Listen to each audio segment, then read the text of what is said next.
Hello दोस्तों, कैसे हो आप सभी। स्वागत है आपका आपके अपने YouTube channel Pawan Singh lectures में। और इस वीडियो में आज का हमारा टॉपिक है उत्तराखंड की मिट्टियाँ और कृषि से संबंधित हम क्वेश्चन इसमें डिस्कस करेंगे, जो उत्तराखंड की आगामी सभी परीक्षाओं के लिए बहुत ज़्यादा महत्वपूर्ण रहने वाले हैं। तो आइए शुरू करते हैं। उत्तराखंड की मिट्टियाँ, कृषि और फसल उत्पादन हम इस वीडियो में डिस्कस करेंगे। सबसे पहले देख लेते हैं उत्तराखंड की मिट्टी के प्रकार। सबसे पहला कहा तराई मिट्टी। यदि हम तराई मिट्टी की बात करते हैं तो सर्वाधिक देहरादून वाले क्षेत्रों में देखने को मिलती है। जो देहरादून का क्षेत्र जहाँ पर नमी और दलदली वाले क्षेत्रों में जो तराई मिट्टी है सर्वाधिक देखने को मिलती है।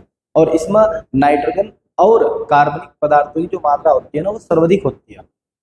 नाइट्रोजन और कार्बनिक पदार्थों की मात्रा सर्वाधिक होती है, इसलिए ये मिट्टी होती है तराई, इसमें गेहूं, मक्का और धान की जो फसलें है वो सर्वाधिक उगती है, यानी कि उनके लिए बहुत ज़्यादा उपयुक्त मानी जाती है। यदि हम बात करते हैं इसकी उत्तराखंड में तो देहरादून के दक्षिणी सिरे से उधम सिंह नगर तक ये पाई जाती है। और इसके अंदर क्या होता है, गाद होता है, कीचड़। ये गाद और कीचड़ से निर्मित होती है। सर्वाधिक समय गाद देखने को मिलता है और कीचड़ देखने को मिलता है। उससे निर्मित मिट्टी को हम क्या बोलते हैं, तराई मिट्टी बोलते हैं।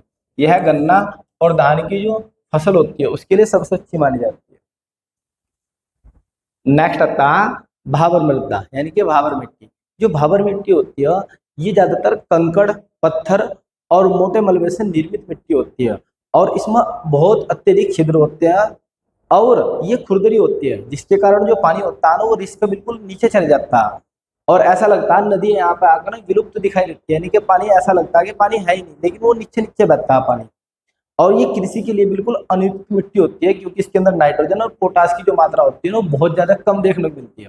तो आप लोगों को याद रखना, नाइट्रोजन और पोटास की मात्रा इसके अंदर क्या होती है, बहुत ज्यादा कम होती है, इसलिए खेती के लिए क्या होती है, अनुपयुक्त होती है। यह मृदा तराई के उत्तर में तथा शिवालिक के दक्षिण में, तराई के उत्तरी क्षेत्र में और शिवालिक के दक्षिणी क्षेत्र में पाई जाती है।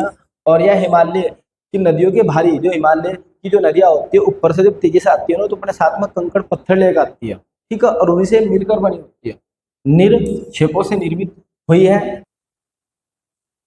नेक्स्ट आता है चारागाही मिट्टी। जो चारागाही मिट्टी होती है, इस प्रकार की जो मृदा होती है ये जलधाराओं के निकट, यानी कि जहाँ पर जल स्रोत होते हैं या बिल्कुल जो नदियाँ वे बहती है उनके तटवर्ती क्षेत्रों में ये मिट्टी देखने को मिलती है। फिर नेक्स्ट मिट्टी है टर्शियरी मिट्टी। जो टर्शियरी मिट्टी है इसे लेटराइट मिट्टी भी कहते हैं। क्या बोलते हैं सर, लेटराइट मिट्टी बोलते हैं। इसके अंदर लोहा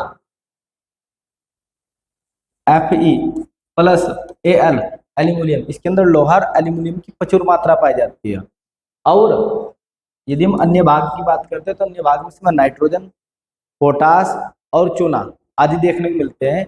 इसलिए क्या होता है, इस मिट्टी का सर्वाधिक प्रयोग ईंट बनाने के लिए भी किया जाता है। आप लोगों से पूछ लिया किस मिट्टी का प्रयोग ईंट बनाने के लिए किया जाता है, तो टर्शियरी या लेटराइट मिट्टी का प्रयोग हम ईंट बनाने के लिए करते हैं। और इसकी यदि हम बात करते हैं, इसमें सर्वाधिक काजू की फसलें होती है, कॉफी और चाय अधिक मात्रा में उत्पादन किया जाता है। और यदि देखने की बात करते हैं उत्तराखंड में शिवालिक की पहाड़ियों में और दून घाटी में मिट्टी पाई जाती है। नेक्स्ट है कोर्टज मिट्टी। यह मिट्टी नैनीताल के भीमताल क्षेत्र में देखने को मिलती है। फिर आता है ज्वालामुखी मिट्टी। यदि हम ज्वालामुखी मिट्टी की बात करते हैं तो यह मिट्टी अग्नि चट्टानों से बनी होती है और यह भी नैनीताल के भीमताल क्षेत्र में पाई जाती है।